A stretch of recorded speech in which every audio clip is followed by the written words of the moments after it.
കൊല്ലം ചടയമംഗലത്ത് ആളുമാറി യുവാവിനെയും ഭാര്യയും മർദ്ദിച്ച സംഭവത്തിൽ എസ്ഐക്കും ഗുണ്ടകൾക്കുമെതിരെ കേസ്. കാട്ടാക്കട എസ്ഐ മനോജ്, ഒപ്പമുണ്ടായിരുന്ന 3 ഗുണ്ടകൾ, മറ്റൊരു പോലീസുകാരൻ എന്നിവർക്കെതിരെയാണ് ജാമ്യമില്ലാ വകുപ്പ് പ്രകാരം കേസെടുത്തിരിക്കുന്നത്. കണ്ണൻ നായർ ചേരുകയാണ് കൂടുതൽ വിവരങ്ങളുമായി. കണ്ണൻ, ഫോഴ്സിന് തന്നെ വലിയ നാണക്കേടായ ഒരു സംഭവമാണ് ഇത്.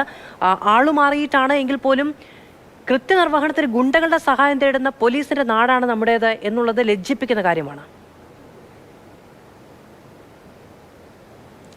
മനോജ് എന്ന് പറയുന്ന എസ് ഐ ആണ് ഇത്തരത്തിൽ ഗുണ്ടകളെ കൂട്ടി പ്രതിയെ പിടികൂടാനായി പോയത്. ആ പ്രതിയെ പിടികൂടാൻ പോയ സമയത്ത് ആള് മാറി ഒരു ദളിത് യുവാവായിട്ടുള്ള സുരേഷ് എന്ന് പറയുന്ന വ്യക്തി അദ്ദേഹത്തിൻ്റെ ഭാര്യ ബിന്ദു അടക്കമുള്ള ആൾക്കാരെ ക്രൂരമായി മർദ്ദിക്കുകയും ചെയ്തു.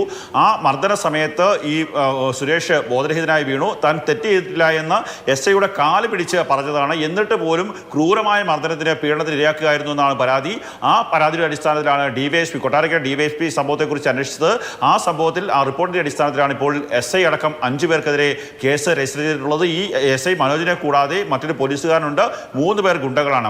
എടുത്തു പറയേണ്ട ഏറ്റവും പ്രധാനപ്പെട്ട കാര്യം, 3 ഗുണ്ടകളെ കൂട്ടി ഈ പ്രതിയെ പിടിക്കാൻ പോയ ഒരു വ്യക്തിയാണ് മനോജ് എന്ന് പറയുന്നത്. ഇയാൾ നേരത്തെ ആലപ്പുഴയിൽ ജോലി ചെയ്തിട്ടുള്ള വ്യക്തിയാണ്. ഇയാൾക്കെതിരെ നേരത്തെയും അവിടെ പരാതികൾ ഉയർന്നിട്ടുണ്ട്. ആ സ്റ്റേഷൻ പരിധിയിൽ പരാതികൾ ഉയർന്നിട്ടുണ്ട്. സമാനമായ രീതിയിലുള്ള പരാതി തന്നെയാണ് ഇപ്പോഴും ഉണ്ടായിരിക്കുന്നത്. ആ സംഭവത്തിലാണ് ഇപ്പോൾ എസ് ഐ അടക്കം 5 പേർക്കെതിരെ ദളിത് അട്രോസിറ്റി ആക്ട് പ്രകാരം കേസെടുത്തിട്ടുള്ളത്. ജാമ്യമില്ലാത്ത വകുപ്പ് പ്രകാരമാണ് കേസെടുത്തിട്ടുള്ളത്. മർദ്ദിച്ചു, ഈ വിലങ്ങിട്ടിട്ട് കുനിച്ചു നിർത്തി ഇടിച്ചു എന്നൊക്കെയാണ് ഈ യുവാവിന്റെ പരാതി എന്ന് പറയുന്നത്. ഒരു വീട്ടിൽ കടന്നു ചെല്ലുക, അവിടുത്തെ ദമ്പതികളെ ക്രൂരമായി മർദ്ദിക്കുക, വലിയ ഭീകരാവസ്ഥ ഉണ്ടാക്കുക, ഇതൊക്കെയാണ്. ഇതിൽ ഒരു അന്വേഷണ റിപ്പോർട്ട് ഉണ്ടായിരുന്നല്ലോ, അതിൽ പറയുന്ന കാര്യങ്ങൾ എന്തൊക്കെയാണ്?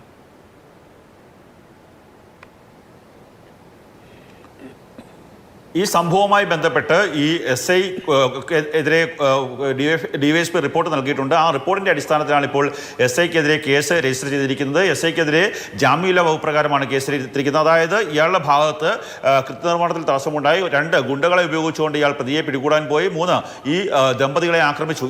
ഈ കാര്യങ്ങളെല്ലാം തന്നെ DYSPയുടെ അന്വേഷണത്തിൽ കണ്ടെത്തിയിട്ടുണ്ട്. ആ അന്വേഷണ റിപ്പോർട്ടിൻ്റെ അടിസ്ഥാനത്തിലാണ് ഇപ്പോൾ ഇയാൾക്കെതിരെ കേസ് രജിസ്റ്റർ ചെയ്തിട്ടുള്ളത്. ഇയാൾക്ക് ജാമ്യമില്ലാ വകുപ്പ് പ്രകാരമാണ് കേസെടുത്തിരിക്കുന്നത്. അതുകൊണ്ട് തന്നെ സാധാരണക്കാരനായ ഇപ്പോൾ പോലീസ് വളഞ്ഞു വെച്ച് പ്രതികളാകുന്ന കേസുകളിൽ പിടികൂടുന്നതാണ്. എന്നാൽ ഇയാൾ പോലീസിന്റെ അധികാരത്തിലുള്ള എസ് ഐ ആയതുകൊണ്ട് തന്നെ മറ്റ് ചടയമംഗലം സ്റ്റേഷനിൽ നിന്ന് ഇയാളെ പിടികൂടുന്നതിന് വേണ്ടിയുള്ള നടപടികളൊന്നും തന്നെ സ്വീകരിക്കുന്നില്ല എന്നുള്ളതാണ് ഏറ്റവും പ്രധാനപ്പെട്ട കാര്യം. അത് സംബന്ധിച്ച് ദമ്പതികൾ ഉന്നത പോലീസ് ഉദ്യോഗസ്ഥർക്കും മറ്റ് മുഖ്യമന്ത്രി അടക്കമുള്ള ആൾക്കാർക്കും പരാതി നൽകാൻ തീരുമാനിച്ചിട്ടുണ്ട്. ഈ പോലീസുകാരുടെ ഭാഗത്തു നിന്ന്, അതായത് ഈ മനോജിന്റെ ഭാഗത്തു നിന്ന് എന്തെങ്കിലും തരത്തിലുള്ള മറുപടി ഇതുമായി ബന്ധപ്പെട്ട് അന്വേഷണ ഉദ്യോഗസ്ഥർക്ക് ഒക്കെ നൽകിയിട്ടുണ്ടോ? എന്തിനാണ് ഇയാൾ അവിടെ ചെന്നത് എന്നോ, അല്ലെങ്കിൽ എന്തിനാണ് ഈ ഗുണ്ടകളെ കൂട്ടിച്ചെന്നത് എന്നോ ഇദ്ദേഹം വിശദീകരിക്കുന്നുണ്ടോ കണ്ണൻ? ചടയമംഗലത്ത് ഇലക്ഷൻ ട്രാൻസ്ഫറിൻ്റെ ഭാഗമായി ഈ മനോജ് ജോലി നോക്കിയിരുന്നു. അതിനുശേഷമാണ് കാട്ടാക്കടയിലേക്ക് അയാൾ സ്ഥലം മാറിപ്പോകുന്നത്. ആ സ്ഥലം മാറിപ്പോകുന്നതിന് മുമ്പ് തന്നെ, ചടയമംഗലത്ത് ജോലി ചെയ്യുന്ന സമയത്ത് തന്നെ ഇവിടുത്തെ പ്രാദേശികവാസികളായിട്ടുള്ള ഗുണ്ടകളുമായി ഇയാൾക്ക് നല്ല ബന്ധമുണ്ടായിരുന്നു.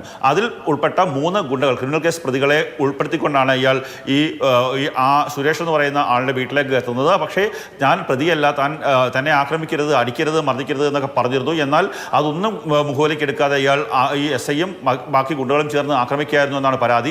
ആ സംഭവത്തിലാണ് ഇപ്പോൾ പോലീസിന്റെ DYSPയുടെ കൊട്ടാരക്കര DYSPയുടെ റിപ്പോർട്ട് വന്നിരിക്കുന്നത്. റിപ്പോർട്ടിന്റെ അടിസ്ഥാനത്തിൽ ഇപ്പോൾ എസ് ഐക്കെതിരെ കേസെടുത്തിട്ടുണ്ട്. ഒപ്പം തന്നെ മറ്റ് ഒരു പോലീസുകാരൻ, ഒപ്പം തന്നെ 3 ഗുണ്ടകൾക്കെതിരെ കേസെടുത്തിട്ടുണ്ട്. ഈ ഗുണ്ടകളും പോലീസും തമ്മിലുള്ള ഒരു ബന്ധത്തിന്റെ തെളിവാണ് ഇപ്പോൾ പുറത്തു വന്നിരിക്കുന്നത്. ചടയമംഗലത്ത് എസ് ഐ ആയിരിക്കുന്ന സമയത്തുള്ള ബന്ധം ഉപയോഗിച്ചുകൊണ്ട് ഗുണ്ടകളുടെ കൂടി സഹായത്തോടു കൂടി ഒരു വ്യക്തിയുടെ വീട്ടിൽ അതിക്രമിച്ച് കയറി ആ മനുഷ്യനെ ആക്രമിച്ച് അദ്ദേഹത്തിന്റെ ഭാര്യയെ ആക്രമിക്കുകയും പിന്നീട് ജീപ്പിൽ കയറ്റി കൊണ്ടുപോവുകയും ബോധരഹിതനായപ്പോൾ അദ്ദേഹത്തെ ഒരു റോഡരിയിൽ ഉപേക്ഷിക്കുകയും ചെയ്ത ഒരു സംഭവമാണ്. ആ സംഭവത്തിൽ വസ്തുതയുണ്ട് എന്ന് മനസ്സിലാക്കിയതിന്റെ അടിസ്ഥാനത്തിലാണ് DYSP റിപ്പോർട്ട് നൽകിയത്. അതിന്റെ അടിസ്ഥാനത്തിലാണ് ഇപ്പോൾ കേസ് രജിസ്റ്റർ ചെയ്തിട്ടുള്ളത്.